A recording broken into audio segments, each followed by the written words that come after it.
I just wanted to give a few examples of what's already possible with just data packs, right? So in vanilla Minecraft. Let's get the waters wet out of the way. No, data packs are not more powerful than mods. And by definition, they never will be, because a mod is a third-party extension that goes past the capabilities of the vanilla game. So even if vanilla Minecraft adds millions of data pack features, a mod would only have to add one feature to be more powerful than vanilla. So yeah, mods will always be better, but that's not maybe the point of this video. Mods are great. They give the community full control over their games and supported for years for free by dedicated modders. What I love about data packs is that they can be installed per world. So not your entire client is taken over by a mod. You just play the vanilla game and every world is its own kind of like modded instance, right? Which also makes it super easy to join servers that have data packs, because all you need is a texture pack to supply like the extra textures that the data pack might add. But since all the functions of the data pack are vanilla, you can just join and enjoy it, right? With a mod that never works, right? That would crash your game and would be incompatible. So yeah, I think there's a lot of advantages to data packs. Let me just give you a few examples of what data packs can already do right now in vanilla. And these will be examples from my own data pack that I make with my friends, the very talented CYKLOPPS.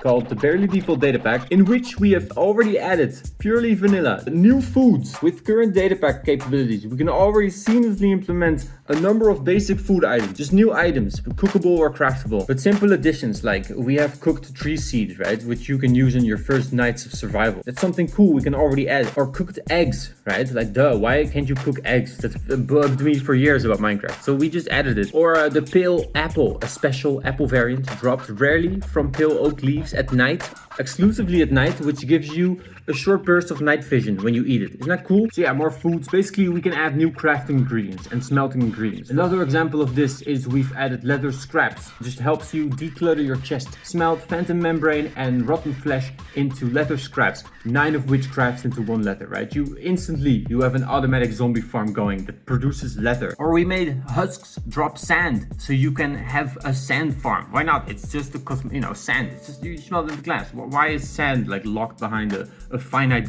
resource gate? That's not really a crafting recipe, but I'll mention it. New paintings. We've added a ton of new paintings, which seems simple, and I guess it is, but it's an exciting way in vanilla to add actual textures to the world, right? And it's completely custom. It's cool. And it also really shows the path that Mojang is on, right? Where they want every feature to be like data driven and not just for themselves, probably for themselves too, right? They can mod the game easier. They can update the game easier, right? If the game is more modular. So that just makes sense for them to do. But specifically for data packs, like Mojang knows that this is a sandbox game, so they add paintings and then they add data-driven paintings, right? Because it's part of their vision. I really think this is the modding API, right, that we've been waiting for. It's just data packs as they become more and more extensive. Another example, new banner patterns. It's really self-explanatory, but another cool thing that we could do. Check out these curtains that we designed, right? People already use banners as curtains, so we just added a curtain pattern. How cool is that? It's almost adding furniture and it's in vanilla. You just drop the datapack zip in your world file in the datapacks folder and you're ready to go. It's super simple. Armor trims, one of my favorites. My pack always relied on mods like Optifine or Citrus Zone, right, for custom armor textures, where you could rename a piece of armor and the texture changes to a custom look, which I always thought was the peak way to implement new cosmetic armor into Minecraft. But now that I've seen custom armor trims in action, I'm not sure. Like Mojang might have nailed it with this one. Let's take, for example, my dragon armor set that I designed for my pack for netherite armor. To get it in game, you would need mods like Optifine, right? But now in vanilla, with the new armor trims that we have, we've added a dragon smithing template, which can be colored in like 30 different materials that we were also able to add. So instead of having one rename, right, an armor set for netherites, you can just have this design of the dragon set on leather, on everything automatically, right? It's just a vanilla feature. It's super cool, super nice. And I mean, I would personally still combine this with the renamed armor if I could, right? Then you have even more customization. So I'm waiting for Mojang to do named armor variants, but I'm sure they will. Like, isn't the dream already that we don't need mods like Optifine because it's all in vanilla? And it could even be an example of like it being good that Mojang does it instead of a mod, because no mod has ever done armor trims as extensive as Mojang has, I don't think, with the way they have trim materials and patterns that you can mix and match, right? And then for pack makers, we can just add palettes, like a palette PNG with the colors specifically. Like, it's so well thought out, and I'm not sure if this is true, but sometimes I feel like maybe you need like a big room of people, right? You would think that a company like Mojang would have some sense of peak developers, right? So maybe you need a room of peak developers sitting together, coming up with ideas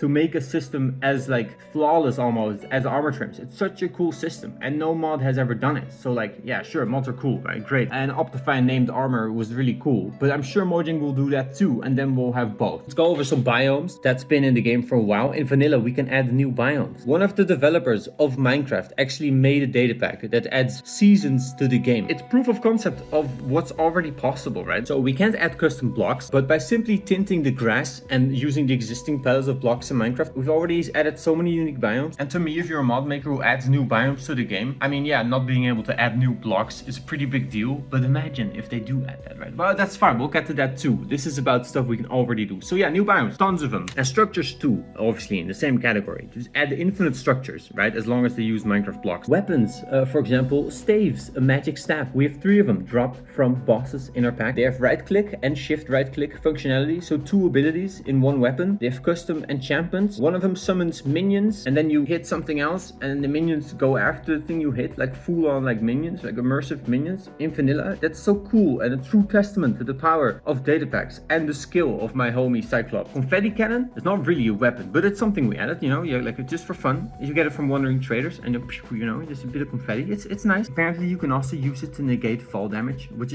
was kind of an intentional design, but you didn't get that from me. Yeah, I mentioned it. Enchantments. This is apparently an experimental data pack feature that Mojang has had in development for a while, so maybe it's unfinished. But so far, we can already do so many cool enchantments. Like, I don't even really feel like there's many limits to it already. But okay, we have an enchant for crossbows that makes your arrow go indefinitely, right? Like a bullet. It's still slow, but there's no drop off, right? It's called accelerate. It's super cool. We have a trident enchant called Headhunter that makes players drop their head on kill. We decided to do it on tridents because it's like heads are kind of thematic, you know, with tridents, right? Oh, fine. We have a mace enchant that just fucking explodes, right? If you do a big hit from a big height, instead of triggering the wind blast, right? That's another enchant in vanilla, but there's just an explosion. And we also have one that makes lightning strike where you hit it, right? Just as God intended, you know, we had to do it. We added an enchant that you can use on mob armor, so horse or wolf armor or happy gas armor, that makes the mob go faster. So you can put it on your happy gas and it flies faster. That's so cool. We have a helmet enchant that automatically makes you consume food. Bow enchants that spawn potion clouds. Legging enchants that make you smaller or bigger. A hoe enchant that gives mobs a chance to... okay, no. We have a hoe enchant that gives mobs a chance to drop their spawn egg on death. Right? It's called Extract. We have so many and they're so cool and they're all in vanilla. All my friends can just join the server that I host that has the data pack, and instantly all they gotta use is my texture pack, and instantly they get all these enchants, all these features, all these functions, because these functions are vanilla. It's kind of like Gary's mod, which Minecraft always should have been like. We're getting there now, finally. There's a lot of features. Some more bosses. We added Slim Shady to Minecraft for Christmas. But we really did. It's just real. It's a rare zombie that spawns with a bloody chainsaw, and he drops a new food item, mom spaghetti, and he drops a mask. Why not? A new music disc that actually plays the song. Super weird. If you've killed this mob, he has a chance to drop it, and you put it in the jukebox and it just starts playing my song. It's so crazy, but it works. Custom music, custom sounds. Another boss we have, the Corrupted Cauldron, which technically requires mods right now because vanilla Minecraft doesn't have custom entity models yet. So the data packs literally gets elevated by mods. So it's not a bash on mod. It's my genuine thoughts, alright? Whatever. This boss, the Corrupted Cauldron, he has custom sounds. I'm just saying, like, we don't need mods to add sounds to the game, right? Data packs can do it. Custom skins, not for every mob for some reason. They have to like go over every mob to manually add data-driven skins for it, which is fine. And then probably when they've done that, they'll add models from, I imagine. I don't really know. It's kind of blurry, but for now we have it for pigs, frogs, cows, chickens. We've even added custom chicken eggs that correspond to the different chicken skins that we have. We added the Clux Room, for example, as a chicken skin, and he lays mushrooms instead of eggs. Oh, cats, wolves. Yeah, we can do a lot already, and we utilize this feature already to the max. I think we added skins for all those mobs. We even have a wolf exclusive to the Nether, the skeleton wolf. It's cool, and it adds the extra challenge of being able to collect them all, you know? Okay, moving on. Fishing. We can change the loot that drops from fishing. So we've added over 150 fish to Minecraft. Why not? We have bundles now anyway, so yeah, they don't stack if there's so many fish, but you know, I don't know, cook them and they turn into one cooked fish item, white fish or red fish. All that's possible with just a data pack. People love fishing. You can make a fishing server with our data pack and just fish for hours. And all your friends can just join. And you don't even need to install any weird mods or anything. That's so valuable. And just for fun, let's look at all the features that we have in our data pack that require mods like Optifine. Okay, let's go. Butterflies, right? We've added them. Butterfly net, fully functional. You can right click to catch butterflies. They're actually just bats with a different model. So if you log into the server and you don't have Optifine installed, they'll look like bats. But with Optifine, they have custom entity models, so we have a bunch of butterflies, right? A cool atmospheric mod to kill to get a dye item with a custom model. So it's just dye, but with the data pack, we can assign a custom model to any item. So use the dead butterfly as dye or hang it on your wall like that, or rename them to sconce to turn them into torch decorations, so you can have fancy torches, which is a really specific feature. But okay, just mentioning features possible in vanilla, right? Or yeah, catch them alive, and then you get a live butterfly item, which you can re-release. Just right click it on the ground, and then you can make like a butterfly aviary. And there's also an advancement tab for it, so you can track all the butterflies you've caught. Same for the fish. With custom entity models, we'd also get to see the tropical slimes in our Coral Grove biome, which is inspired by Minecraft Dungeons. I love to see it. They're basically a unique mob because of the way that slimes without gravity underwater just kind of like dart around. It's really interesting. They're interesting to fight. They're a menace. They're a true menace. Bears in forests. Yeah, an unfortunate thing that you'll encounter with our data pack is polar bears in the woods. But it's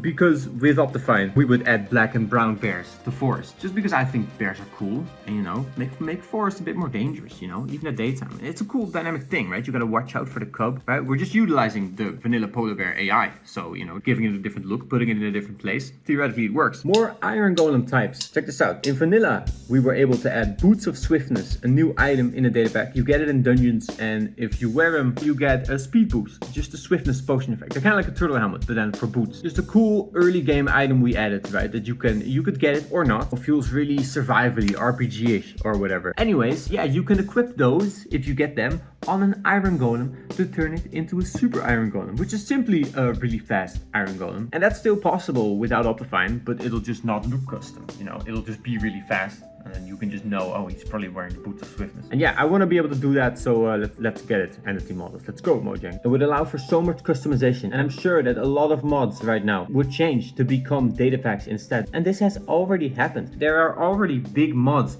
that changed to, instead of being a mod, they prefer to just be data packs. So yeah, by definition of the word mod, mods will always be able to do more than data packs, right? But data packs are vanilla. There's a big chance that they'll be a lot more common than mods are in the future, from my perspective anyways. Mods in the future might boil down to mods that simply add tags to Minecraft. For example, when I make item states for my resource pack, there's all these components that I can select, and they're labeled as Minecraft composite, for example, which is a technique to make models, a composite model. So I have two models and the game automatically puts them together, which is useful in some scenarios. But anyways, my point is, mods in the future maybe just add tags, right? Like Optifine could become a tag mod where it just adds new item states, like, I don't know, Optifine animated items or whatever, you know. If they're smart, they do that, you know, they modernize. Maybe that's a bad example. Maybe something data packy, you know, like a function that data packs use. They tie into vanilla Minecraft loot pools and logic, and maybe mods of the future really focus on just supplying more data pack logic. And maybe that's it, because from my perspective, it would be super cool if every mod could just work in vanilla, because vanilla Minecraft had so many data pack tools, right, that almost every mod works. I mean, that's like a pipe dream. That's never gonna happen. But on the other hand, Mojang is gonna keep adding tags, right? Adding new logic for us to utilize. And now imagine if we got data-driven blocks. That's like a huge thing that we don't have. We have data-driven items. That's how we added the 150 fish. But data-driven blocks seems like it would be a big deal to have in block game, right? Big block game. But yeah, no, that's something that's missing. So maybe that's why data packs kind of go under the radar. You can add custom blocks, but it's like really hacky. We've done it. We've added a mount that has custom spawn eggs. But in my opinion, it's a really unreliable system. It's not as simple as adding custom items, right? Where you can just add an extra block. But I'm sure that Mojang knows this, right? They're not stupid. I'm sure that at some point they're gonna add data-driven blocks, and then, I mean, then it's game over for all furniture mods, basically, right? If we can just add furniture with a data pack, then what's the point of a furniture mod that you need fabric for and a custom launcher or whatever you need for mods, right? Do you get my point? And yeah, I really feel like this is also what Mojang is just blatantly doing. Every mob they add is like super specific. From the bee update, like they've been doing this for such a long time. Like bees are so specific. They flip around when they sting you, or they lose their stinger, right? They get angry, they pollinate crops, they make honey and wax. They live in a block. Like mobs always have these really specific dynamics. Even the creaking, right? The way it's also tied to a block, right? And it reacts to the block, and it's like it can be damaged. But from my perspective, they add those mob behaviors too deliberately as tools for data pack users to use in the future. So it's not just that they're adding the creaking, they're adding the mechanic of a mob that's tied to a block that's alive, right? You know, linked to it and only dies when a block. Like they're adding that mechanic, and then in the future when we have entity models, or maybe we can even mix and match mob AI, summon a slime that behaves like a creaking or whatever, you know. The point is that this is what Mojang is also building towards. I mean, they haven't said this, but I feel like this is kind of obvious maybe if I'm laying it all out, or maybe I don't make any sense at all and I just seem like a madman rambling into the camera right now. But yeah, everything they add is really deliberate. They do a lot of data-driven stuff. You kind of assume they're smart, right? Let's do it. Minecraft is the sandbox game, right? Without it becoming Roblox and it having zero art style whatsoever. Having Minecraft be absolutely modular just seems like, yeah, that's a logical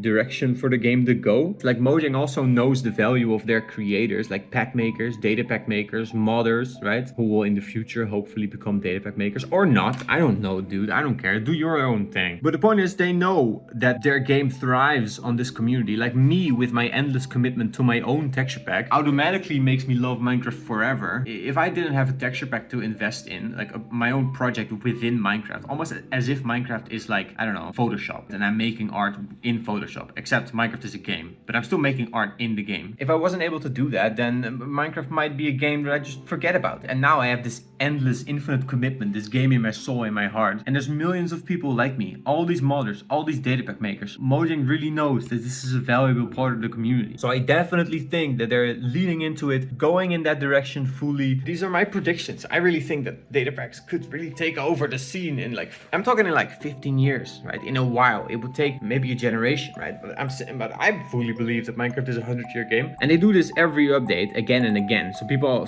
complain a lot that updates are really small, but there's so many changes under the hood, and it seems like they're intentionally going into the direction of data packs being the modding API, the infamous thing the community has wanted for a really long time. But what do I know? I'm a huge Mojang apologist, you know that. I'm probably super biased, and I have a data pack that I'm committed to, like, oh yeah, mega biased. So I'm sitting here proudly spewing out this opinion, but I'm also an idiot with a personality disorder. So trusting my prediction is a judgment you should make all on your own. Like if you believe that the future of Minecraft might be what I said it is, that's up to you. Would I believe me? I don't know. Now that I'm looking at myself in the camera now, I'm like thinking to myself, if a man looking like this told me all this shit, would I believe his predictions? I'm not sure, and I'm leaving it to you, dear viewer. You can decide for yourself, because I may be full of shit. I definitely am. Speaking of which, I gotta go.